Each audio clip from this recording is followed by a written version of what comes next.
Bonjour à tous, première partie de cette nouvelle vidéo, chapitre 5, acides et bases, une première approche. Je vous ai mis en fond d'écran différents rappels de choses qu'on verra un peu plus loin. On va commencer tout de suite avec la première partie, acides, bases et pH des solutions aqueuses. Donc c'est une introduction sur ce que c'est que la notion d'acide et de base. Je vous ai mis en fond d'écran des jolies coupes d'agrumes parce que la notion d'acidité, vous en avez déjà forcément entendu parler, c'est la sensation qu'on a quand on croque dans un citron ou un agrume, c'est cette sensation piquante qu'on a en bouche.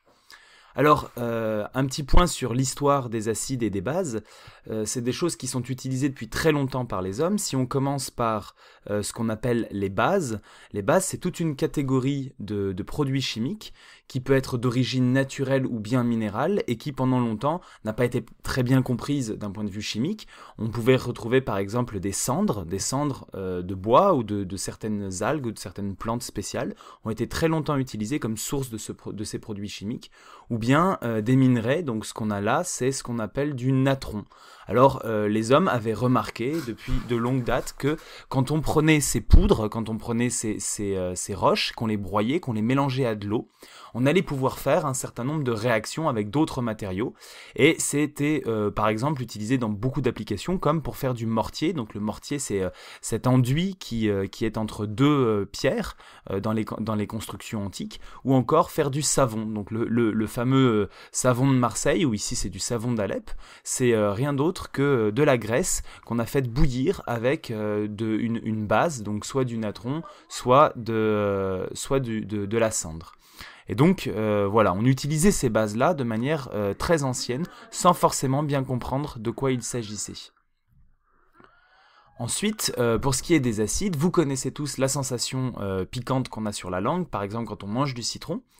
En fait, on connaît et on fabrique depuis l'Antiquité d'autres liquides qui donnaient la même saveur piquante quand on les diluait à l'eau. Donc ça veut dire que les chimistes à l'époque, qu'est-ce qu'ils faisaient ? Ils prenaient une nouvelle substance, ils la mélangeaient à l'eau, ils goûtaient, alors ils prenaient des risques évidemment, parce que parfois ils tombaient sur des poisons, et ils voyaient si c'était piquant ou si c'était pas piquant. Et si c'était piquant, s'ils identifiaient cette saveur acide, ils classaient ça dans les acides. Alors, qu'est-ce qu'on a pu faire ? On a pu faire par exemple du vinaigre à partir du vin, qui est connu depuis plusieurs millénaires, ou un acide plus puissant qui est du vitriol.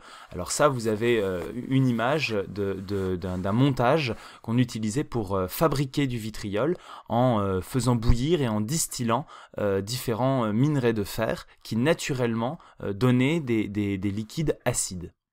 Donc vraiment, on connaît ces acides et ces bases depuis très longtemps. Cependant, une fois qu'on sait ça, on peut aller un petit peu plus loin, on peut se rendre compte que les acides et les bases n'ont pas tous exactement la même force. D'accord ? Si on en utilise un petit peu plus, par exemple, je vous ai mis ici une petite image de cristaux de soude que vous pouvez utiliser dans le ménage pour décaper. Ici, je vous ai montré de la lessive. Bon, ces deux produits ménagers font partie de ce qu'on appelle des bases. D'accord ? Je vous demande de l'admettre. Bon, on se rendra compte assez vite que la soude va être plus dangereuse, va être une base plus forte, plus puissante que la lessive.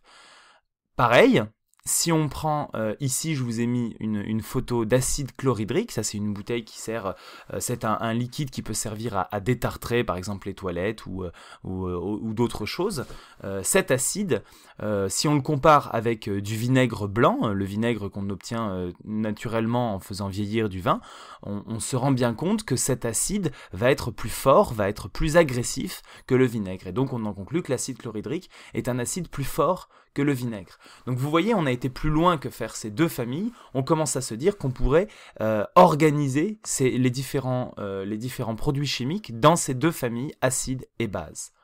Alors, pour ça, on va classer selon un critère. En 1909, un chimiste, Sorensen, il a inventé un nombre qui va permettre de classer les acides et les bases, selon un nombre qu'on va appeler le pH.